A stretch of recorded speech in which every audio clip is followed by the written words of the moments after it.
Hi guys, welcome to the channel. Today, last week I said I was going to do a stage breakdown. That's what this is. So we're going to be doing a quick stage breakdown of one of the courses of fire that we've done at the last NRL 22 match. This here was a timed tiebreaker stage. So this one here was one rung at a time, where you had a ladder in the standing position. You had a number of different rungs. From the bottom rung, you had to shoot 3 shots, then 2 shots, then 3 shots, then 2 shots as you make your way up. There wasn't any gear restrictions, I don't think, on this one. You could just use whatever you wanted. I always run with one bag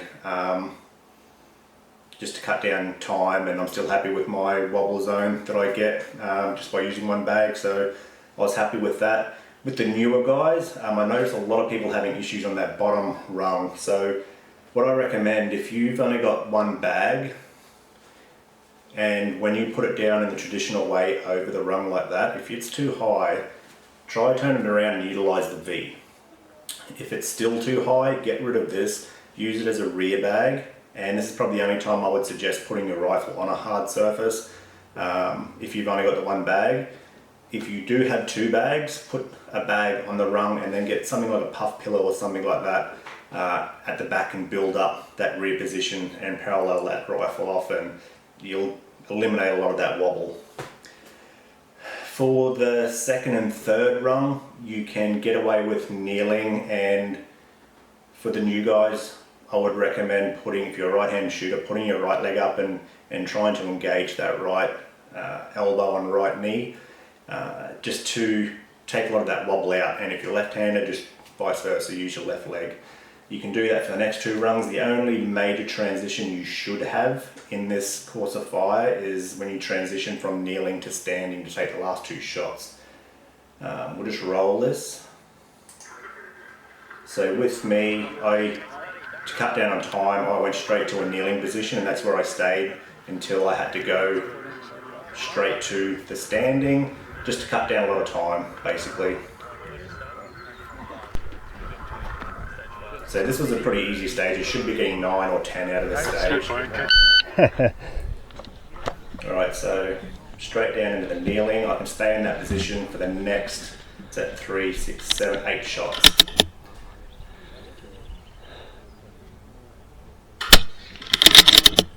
So you can see here, my natural point of aim is actually high left. It doesn't take much to get with a 22 to get it back out on target and still maintain an acceptable amount of wobble.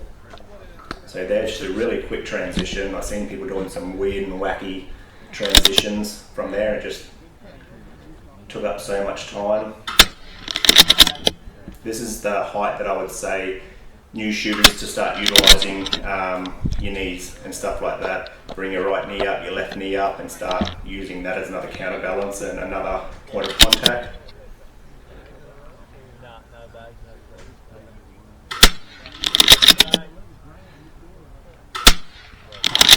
I don't know what happened there. It was centre of plate like all the others, and it looked like it went low, so I don't know what happened there. Okay, so with standing, I'll just pause that there. So with standing, it can still be a very accurate position if you know how to manipulate your bag and how much shoulder engagement to actually have on that firearm to make sure you maintain an acceptable amount of wobble. If you can do that and your wobble zone still stays within the target dimensions, you're doing well. That's the end game. So with this one here, the balance on the MDTs is awesome because you can play around with it a lot, but this here, I backed my shoulder up off the butt of the rifle slightly and disengaged, just to make sure that I still had good wobble zone. The second shot was pretty horrendous. I was still thinking about that miss and why it happened, but so with your standing, obviously you want to maintain that same height. You don't want to be like driving your shoulder down on top of the rifle and forcing your shots to go high. You want to keep that butt still shouldered in the same position on your chest. To get that height, you're going to splay the legs, lock your legs out, and that'll create stability.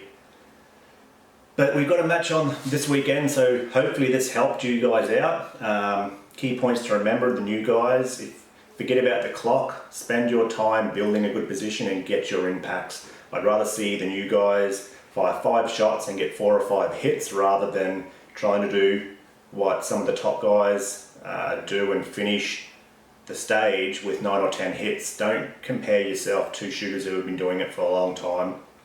You do you. Worry about what you're doing.